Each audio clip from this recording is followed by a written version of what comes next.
Hello and welcome to another one of those auspicious Wednesdays where we take a look at the unnamed and unannounced super secret duper secret nooper secret Project Caesar, otherwise known as probably EU5. And the reason that I'm doing this is because, well, St. Dave is taking over for the day and he doesn't want us to guess the name of the game. I'm sorry, it's just not going to happen. It's just not going to happen. It's going to land us in trouble when we figure it out. I think we already have. And I don't see you in trouble right now. I'm not going to lie. I don't see you in trouble. Anyway, today, of course, we're going to be talking about culture. Culture in EU5, Project Caesar, whatever you want to call it. I don't care. And this is an area that I am exceptionally interested in because I really don't like the way that EU4, the almost certainly prequel, is it really called prequel? The current game of this series is... I don't like the way it works. I really don't like the way that, you have a certain amount of accepted culture slots and then you spend your Diplo points to accept a culture. It's awkward, it's icky, and I just don't like it. And I'm sure I'll go into that a little bit more when we get into this dev diary. So I'm looking for something fresh and new and interesting, and we will... Let's see what we got. Let's see what we got. Culture is a tricky topic because it's so abstract as a concept, but it's also an area of our games that people have quite strong opinions about, especially when they have real-world connections to that culture. Look at any of the Tinto maps on any of those, and you'll see there are people of the cultures that are being represented in the Tinto maps that are in strong disagreement, strong agreement. There's quite a bit of that. As such, we would appreciate it if the discussion on this thread is limited to the mechanics of the culture system as presented here, and direct your specific feedback for the culture setup to the relevant regional Tinto maps where it'll be much more helpful. That makes absolute sense. That's entirely fair. So what is culture? Culture is the combination of a vernacular, music, food, identity, ethnicity, art, and various other hard-to-define ideas. But it's something possessed by countries, pops, and characters. It contains two main dimensions. We have culture group and language. We have known that language is going to exist for a very, very long time, ever since we looked at the first images of trade and saw language as, main language of markets, for example. So we've known that language is going to be a thing for a while, so that's always been an exciting thing about culture, something new there. But let's have a look at what more we have. Of course, we have here the Maratha culture. We can see that there are two countries that are following the Marathi language as well. As their primary culture, they have the county of Baglana and the Raj of Bandhugara. They use the Marathi language, and their culture group is Indian. Cool. Fairly typical example of a culture consisting of a language and a culture group. So, culture opinion. This is new. For the most part, cultures all consider each other to be neutral, but they can also have natural preference or aversion to specific cultures. This is represented with cultural opinions, which in ascending order are enemy, negative, neutral, positive, and kindred. This mainly gives modifiers in various places, for example, country opinions of one another, or how expensive they are while accepted. Okay, that's interesting. How expensive they are while accepted. Accepted culture slots, I think, is going to go away. But we're getting some kind of thing in response, and it's this right here. Most of these will exist from 1337, but there's a diplomatic action to change opinion over time. So this is for, I think, if you're Castilian. Oh no, list of cultures inside Aragon with two-way opinions relative to the primary culture Catalan. Please note that these opinions are work in progress and might not be final. So, Catalan is kindred with Catalan, and it's the primary culture. Aragonese is accepted, Andalusi is tolerated, Sephardi is tolerated, and Sardinian is not accepted. Okay. We got I think this is the percentage of the country that follows this culture. And I guess this is two-way, right? This is opinion of Catalans. And then, okay, if we go here, it'd be easier. The opinion of Catalan towards Aragon, the opinion of Aragon towards Catalan, or the other way around. Both of these are identical, so we don't know which way around they are. If we had, the headers, maybe we would be able to see that, but I don't know. What I would say is I understand that there are, Iberian Pyreneans, it's a longer word, but I would rather this font got changed to be a little bit smaller, and then these rows would all be, just straight. This is a little bit of a UI thing. Like this button here, being smaller than this one, I just make it make it all the same. Make it all the same. Anyway, cultural capacity. Here is what is replacing the thing that I hate in EU4's culture system. Cultural capacity represents the maximum number of cultures a country can tolerate or accept. For most countries, it starts quite low, but there's an advance in every age to increase the maximum, as well as various other sources like government reforms and policies. So right now they're using Aragon is using 0.26 too much cultural capacity, giving cultural tradition -6%, cultural influence -6%, and efficiency of the cabinet -2%. Okay. And then out of the one total, we've got Aragonese taking up 0.24, Andalusi taking up 0.88, and Sephardi taking up 0.14.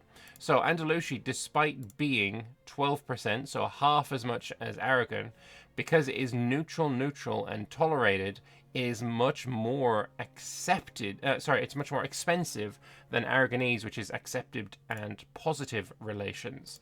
And that is really shown quite heavily here.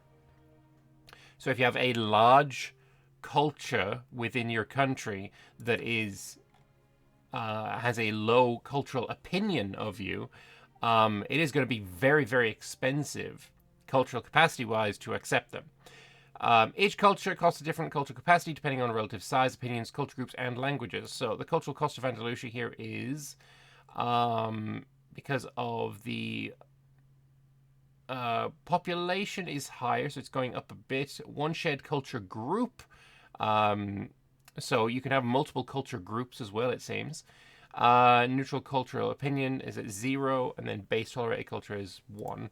And then for Aragonese, because the positive cultural opinion gives it -25%, same language family as primary culture or court language, -10%. A shared culture group is the same there, and then the percentage giving a further pretty large discount. Cool, I like that. What I will say is there is a part of me that is like, this is going to run into the same issue that I have with EU4. In EU4, I always had an issue where, say I was playing as England. Say I was playing as England. Actually, can I find a culture map here? I need a culture map. That's language. We're looking at language there. Is there a culture map? Did we see a map yet? Okay, this culture language is going to have to do. Let's just open this one here. Pretend this is culture, just for a moment. Because I know there's multiple Germans and whatever. Say I'm playing as England, and I get the dual monarchy union system over France. To my English ears, I don't care about the differences between French and Norman and Aquitaine and all of the various different cultures within France. I don't care about that. To me, it's all French because I don't care enough. German would be a much better example as well. High German, Low German, Middle German, all of these different different cultures to an outsider of that culture group are really quite irrelevant. And I think maybe it could be a thing when you get to empire rank, you don't accept cultures, but you accept culture groups. That, I think, would be a huge bonus to the system, a huge kind of improvement, because at a certain point you end up with just, I don't have the culture slots to accept people, and then I have to resort to genocide, which is not great. Just as a baseline point, I feel like we're all in agreement here. Genocide, not that great. And, that's what the culture conversion button is in EU4, and it would be nice if that wasn't absolutely necessary. Yeah, it's especially with the amount of cultures, like, say, as England, you form Great Britain, you manage to conquer all of India, you've got the British Raj, and all of the various cultures within India, like the difference between a Marathi and a Gujarati, very, very important and distinct to the Gujaratis, to the Marathis, to Indians in general. But to England, to Great Britain, to the crown there, no, not really. Not really at all. Saying, oh, I'm going to accept the Gujaratis, but those Marathis, we don't like them. Makes no sense. Makes no sense. So I hope that when you get Empire rank, you have a different system here that you are accepting culture groups. That would fix so much. That would fix so much, because I really don't like that I'm seeing the same issue that I have with EU4. Capacity is a better system than just a slot, but it needs more. It just needs the ability to accept culture groups as Empire. That's my point. I'm sticking with it. Non-accepted cultures. By default, every culture in the world is non-accepted to you. It's the default state, and at best means you ignore them. Non-accepted pops are pretty miserable in your country, but also don't provide you with any benefits. Then we have tolerated cultures. If you have the culture capacity, you can elevate a culture to tolerate it and make the pops a little bit more content. Tolerated pops will grow as normal and also be a bit happier. And yeah, do non-accepted pops just not grow then? Or do they grow slower, perhaps? And then we have accepted cultures. You can elevate a culture further into being accepted, at which point they gain special rights. Even though an accepted culture costs 3 times more capacity than tolerated, it's usually much more desirable, as they'll give you more levies and sailors. I would hope it's more than just army system stuff, like more taxes, perhaps, or... I know you're going to get less unrest, for example, for being accepted rather than tolerated, but yeah, I feel like just more than just levies and sailors would be nice.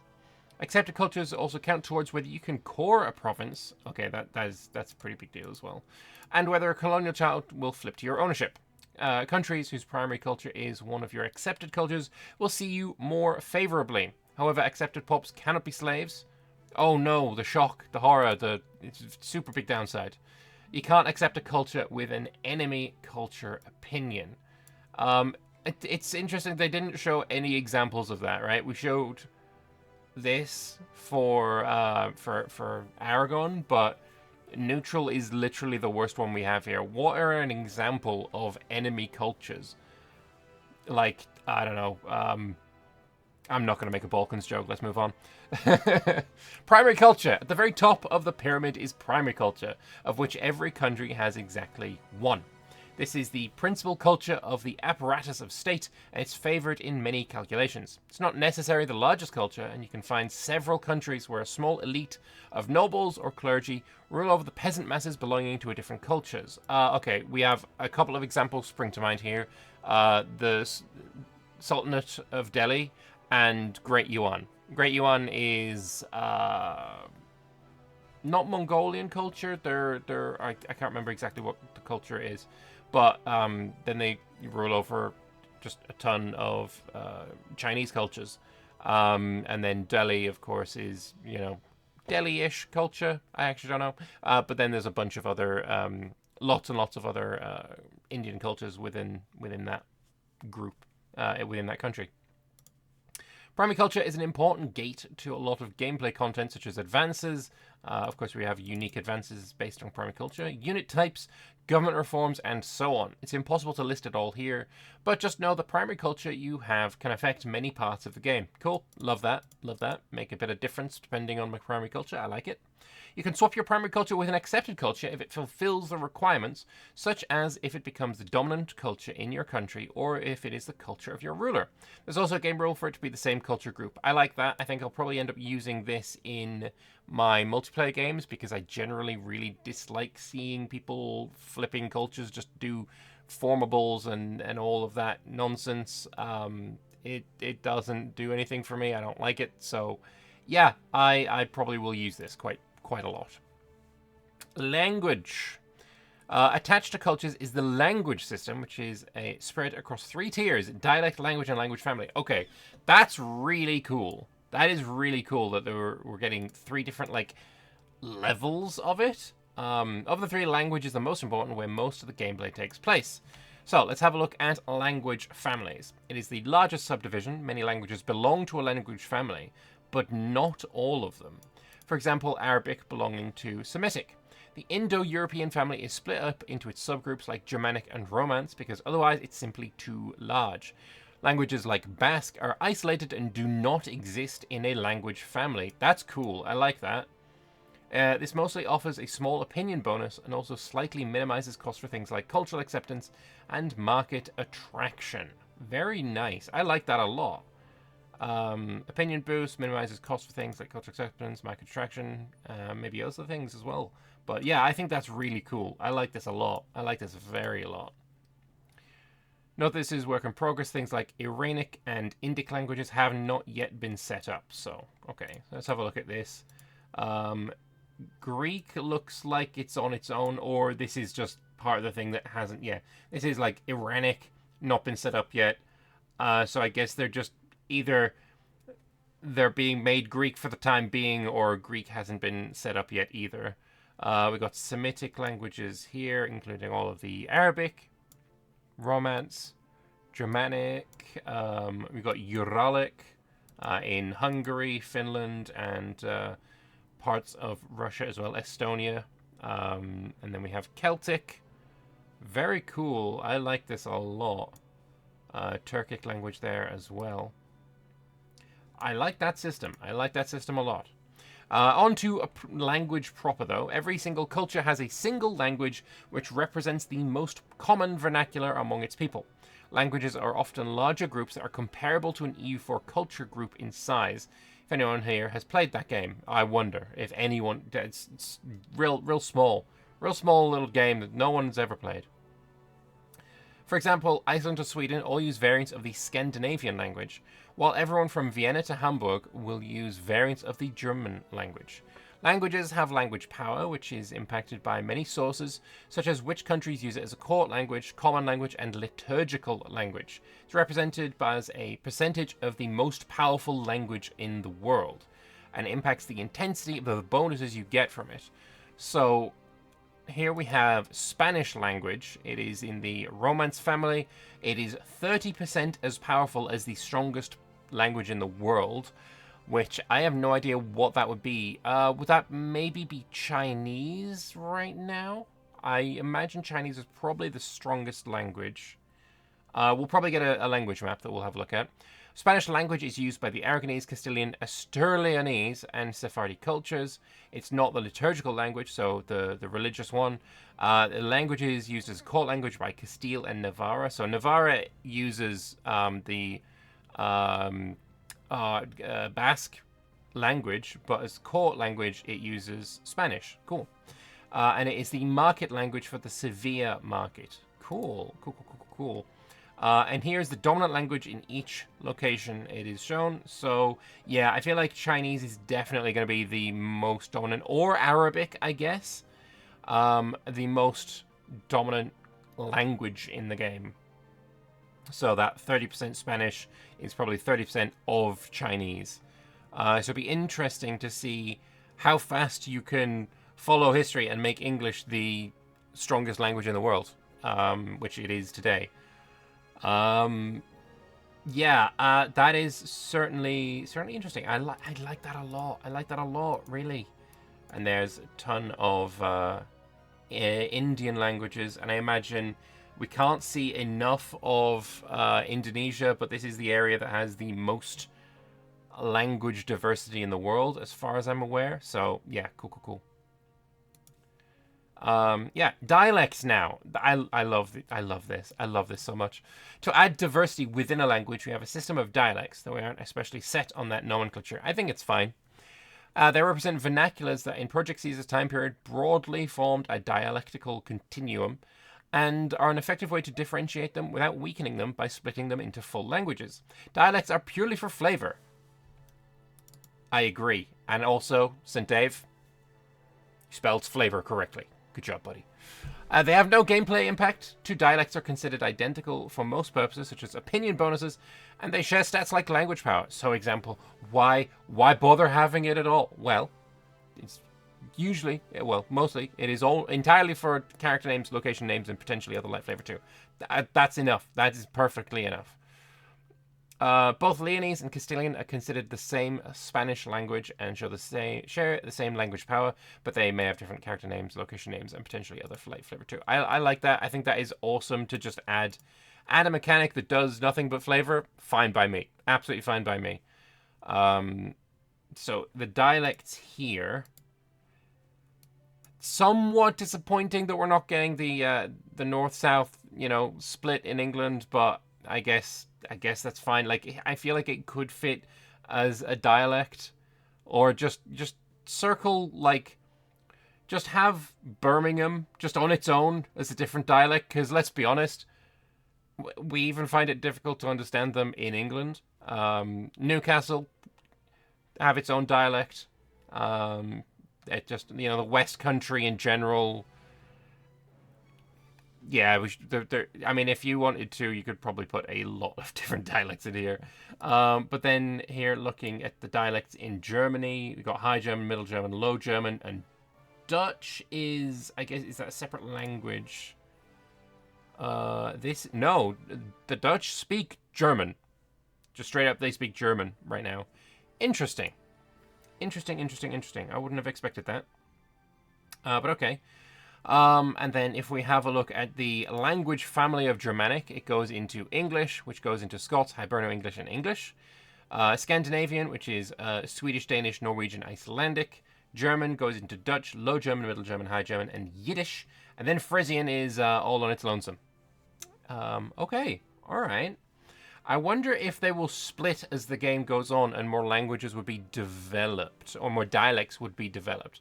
Like, for example, will we see, in EU4, when you colonized North America as the English, you would eventually spawn an American culture. I wonder if what we're going to get is maybe American be added as a dialect. Because let's be honest, like the Scottish dialect compared to the English, there's a few just different words. And then in American, there are also a few different words. Hood versus bonnet, trunk versus boot, sidewalk, pavement, all different words, and also, the Americans spell things wrong. But I feel like American could definitely be added here as a dialect. I feel like that makes sense, maybe. But yeah, sketch showing the structures of the Germanic language group and its languages and dialects. So, countries have several different ways of interacting with languages. So we have a common language. A common language of a country is simply the language that is used by the primary culture. It can't be chosen or changed without affecting the primary culture. I feel like if you've got to go back to that colony idea, if you've got a colony in America, it's going to use English. I suppose, yeah, we're talking about language, not dialect, so maybe that's fine. Yeah. There might be other areas where I could see, like, events changing the language. I can't think of anything, but, like, it could.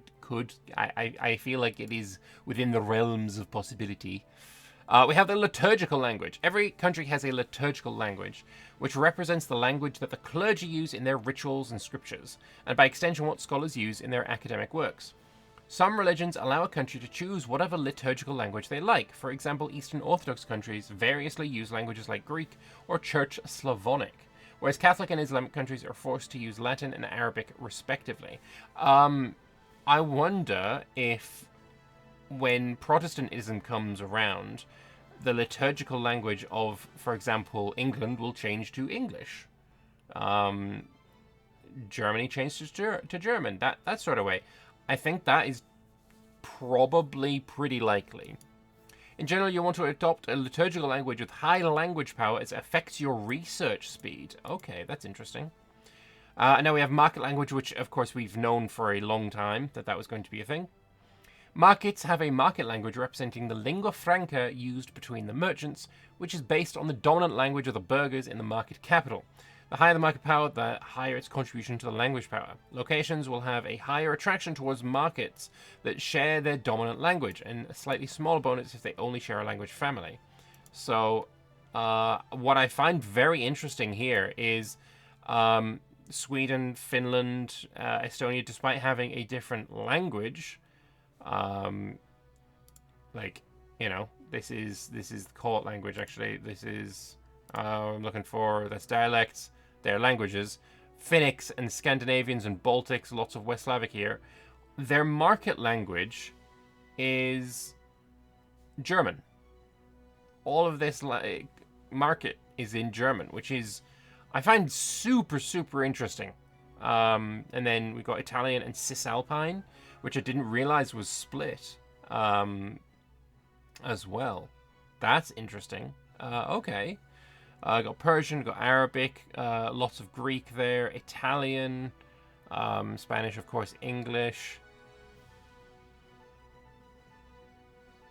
And this is basically, like, as you can see here with the Chinese one, lots of different words of Chinese. This is all the different markets within China. So, all right, I think that is really cool. Some surprises, like Scandinavia, but yeah, I like it. I like it. Court language, though. Every country also has a court language, which represents the primary vernacular used in formal proceedings in the government. For example, it might be the spoken language in parliament or written in legal documents. Unlike others, court languages can be changed almost at will. The possible languages are drawn from your primary and accepted cultures, your ruler, or your overlord country. The exact court language you have affects the satisfaction of the various estates. Nobles want you to have a more powerful language, meanwhile peasants just want it to be the most common language. Burghers are happy if you use the same as the capital's market language. Clergy, of course, want everything to be in the liturgical language. That's really cool. I love how the different estates interact with language. That is really, really cool. All of them wanting something different. I love this. This is fantastic. I love this. Most countries start with the same court language as their common language, but significant examples of where it's different in 1337 would include Norman French in England and Church Latin in Catholic theocracies. That's cool. The court language of Hungary is Latin. Court language of England is French.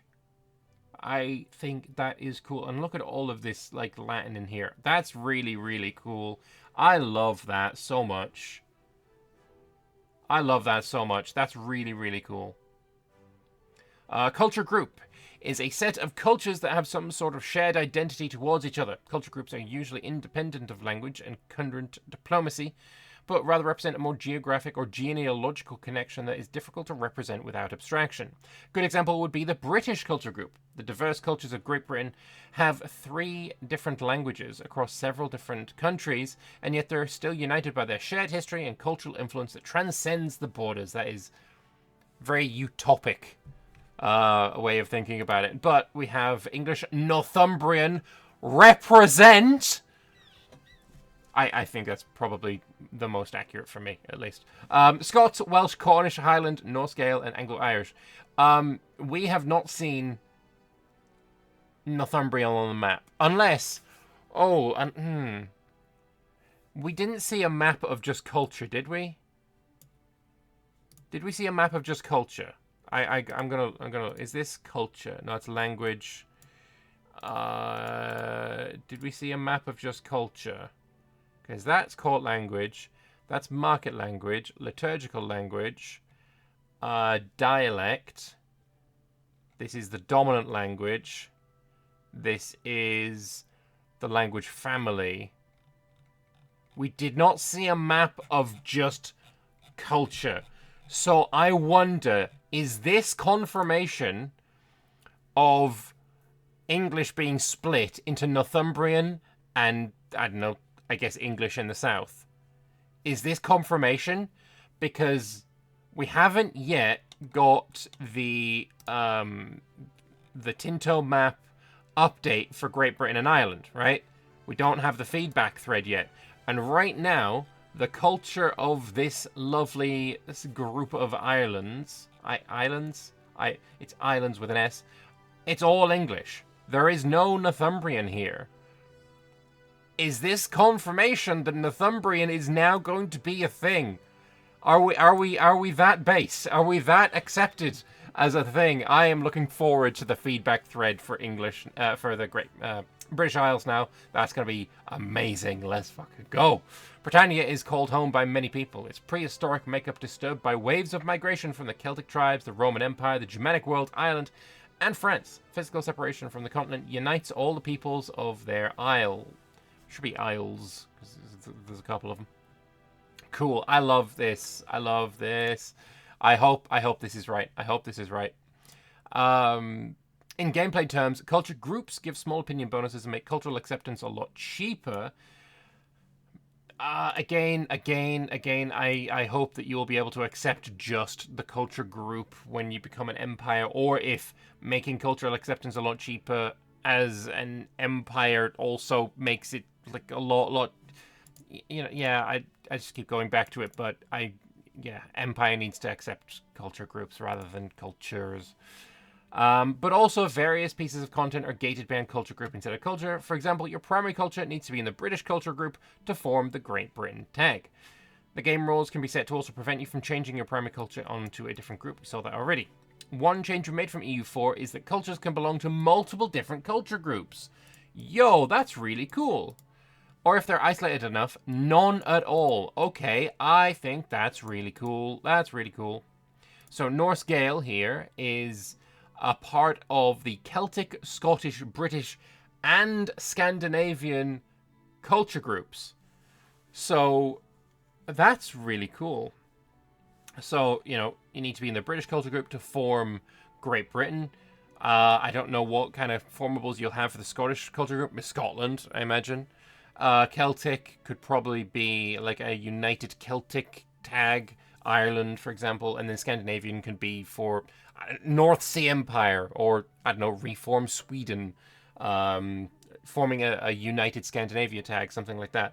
And at the moment, only the Lordship of Man and the Lordship of the Isles have both of those, has Norse Gael as its primary culture. It's the most extreme example of multicultural groups. The median will be closer to 1 or 2. Very cool. It's all for now, but our talks on culture doesn't stop here. Next week, the artist, currently known as Johan, clearly next week he'll be known as something else, will make a song. Oh yeah, he's known as Johan Al-Gaib, of course. Make a song and dance about some deeper aspects of culture that is brand new for Project Caesar, such as works of art and culture war. Yeah, that works. Very relevant right now, I think. But okay. Okay, this was a great dev diary. I think after we had the last few, country ranking was not really that well received. Rebels and peace system wasn't super well received. Conquest not well received, but rather there could have been more to it, and people were disappointed there wasn't more to it. I feel like this is very much an expanded version of what we have in EU4, expanded in a interesting and correct way. And literally my only issue with it is that cultural acceptance and the fact that I kind of think that groups should be able to be accepted if you are a foreign group, foreign culture. But yeah, no, this has been a great dev diary. Is there anything that you have found that you disagree with that I didn't pick up on? Is there any little tidbits of information that I didn't pick up on that you think is super cool? Let me know in the comment section below, and if you would like to keep up to date with all things coming out of Tinto Talks, hit the subscribe button. Next week we're looking at culture wars. We're joining the culture war, ladies and gentlemen. Oh gosh, no. And works of art. So something brand new next week. I hope that is going to be something awesome. And hit the subscribe button if you want to keep up to date with it. I'm Lambert. I've never signed off by saying my name, but whatever. I hope you guys enjoyed this video, and I will see you on Friday for the Tinto maps of Southeast Asia. I'll see you then. Bye-bye.